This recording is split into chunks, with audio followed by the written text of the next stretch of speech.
Once upon a time, in a land far, far away, there lived a little girl named Mia. Mia loved oats more than anything else in the world.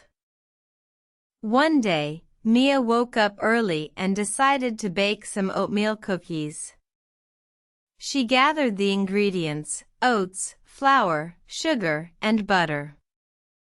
While the cookies were baking in the oven, Mia's little kitten, Whiskers, sneaked into the kitchen.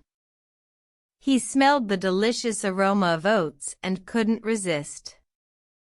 Whiskers tried to steal a cookie when Mia wasn't looking, but the cookies were too hot.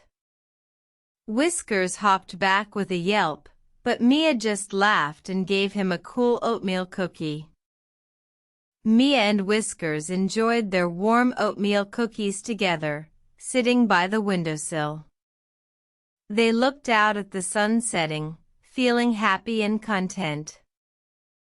That night, Mia went to bed with a full tummy and a happy heart. She fell asleep dreaming of more oatmeal cookies and adventures with Whiskers. From that day on, Mia and Whiskers shared oatmeal cookies every day, creating special memories together. And they lived happily ever after. The end.